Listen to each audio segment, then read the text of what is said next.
We're going to continue our conversation about progressivism by talking about the second theme, social welfare reform. You'll remember there were three themes with progressivism. The first was democracy, the second is social welfare reform, and the third is business regulation. One of the first things we're going to talk about are child labor laws. And one of the things that progressives were most concerned about was the fact that all across the country, young children, school-aged children, were working in jobs that were difficult, dangerous, and in many cases long hours. And what we're going to do right now is we're going to spend a few minutes just looking at some photographs of child labor issues that were taken by a photographer named Lewis Hine. And I'll stop talking for a moment and I'll just scroll through the photographs.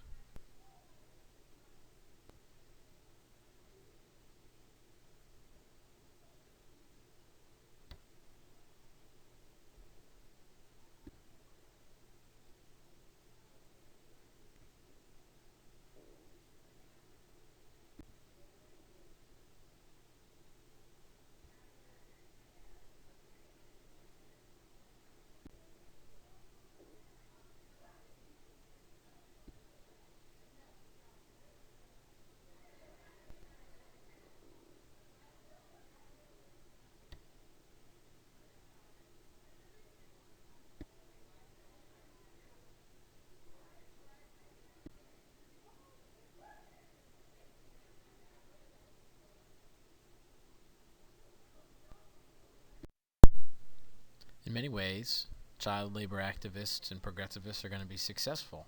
And on a state-by-state basis and around the country, more laws and reforms are going to be passed that are going to require states to limit work hours and are going to require children to be in schools. So we're moving at this point in time towards the direction that our society is in today, where there are all sorts of rules and regulations for child labor and time on learning in the school environment.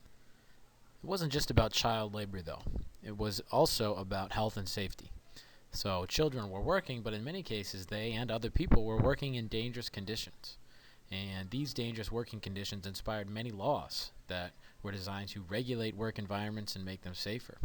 One issue that really brought the workplace conditions to the attention of progressives was the Triangle Shirtwaist Factory fire, where a building was set on fire and 150 women are going to be killed when, as they try to escape from the 10th story of this factory building, the doors are actually locked from the outside.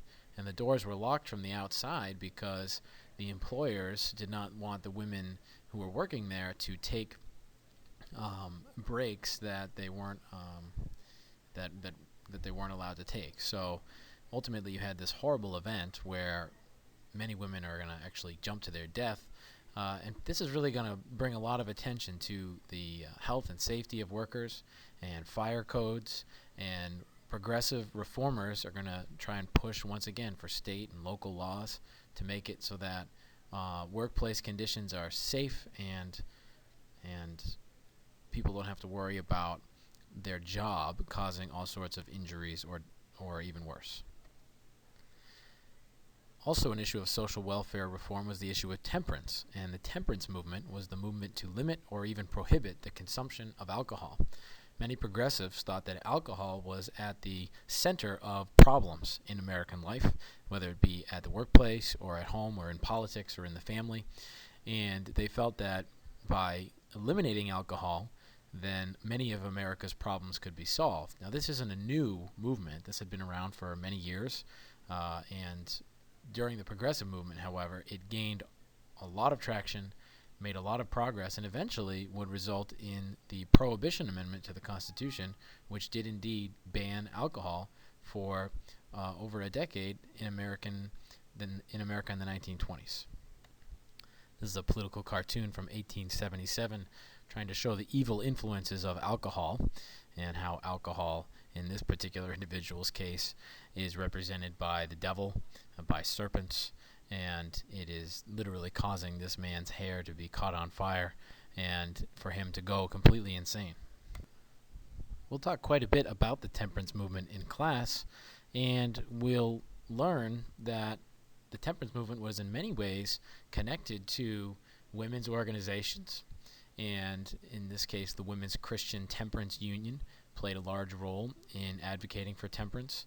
The Anti-Saloon League attacked saloons as a center for distributing alcohol and many of the ill vices that went along with it. And vocabulary word to be familiar with: prohibition. Many states and counties around the country began to pass prohibition laws which banned the manufacture, sale, and consumption of alcohol in some parts of the country. Our third theme for progressivism, switching gears a little bit, is business regulation.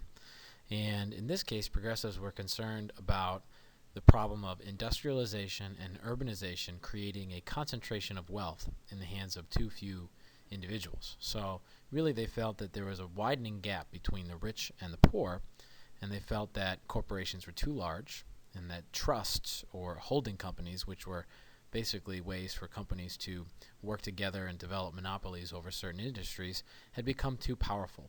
And so this problem is going to be a specific issue that progressives attempt to solve. Some progressives want to break apart trusts, and we've actually already talked about this law, which was passed in 1890, called the Sherman Antitrust Act, which was designed to limit trusts.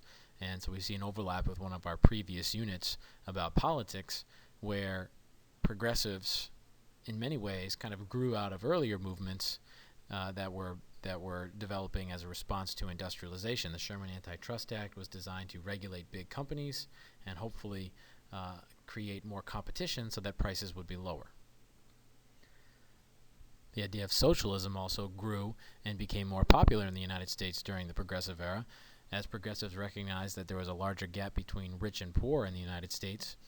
Many people adopted the idea that the government should own and operate industry. It shouldn't be owned by private individuals or large corporations. It should be owned and operated by the government itself. Eugene Debs was an American socialist, a progressive, who ran for president in 1912, and he won almost 1 million votes, which showed people throughout the country just how popular and powerful progressivism really was. The truth is that none of these progressive reforms could have gained any sort of support had they not become popular, had they not been things that the American people wanted to occur. And the way to convince Americans in the early 1900s was through the use of the press. And so muckrakers were individuals or journalists who tried to expose problems in society by writing about them in different publications. And here's an example: McClure's Magazine. And there were all sorts of different types of muckrakers who tried to drum up support for problems that they attempted to expose in their writings. Ida Tarbell was a muckraker who criticized the Standard Oil Company, one of the large corporations that progressives wanted to break apart. Lincoln Steffens, he wrote about political corruption, and he was a muckraker who tried to address that first theme of progressivism, which was democratic reforms. And Jacob Riis wrote about poverty and poor inner city conditions, and he would have been someone who focused on those issues of social welfare that progressives truly cared about.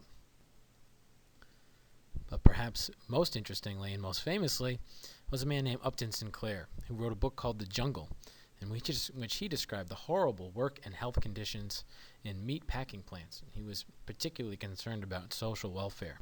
And in class, we're going to read a selection from The Jungle, and we're going to try to truly understand what Sinclair's tactics were when it came to trying to expose a problem, and then hopefully bringing about attention so that legislation and new laws could be passed that would try to solve it.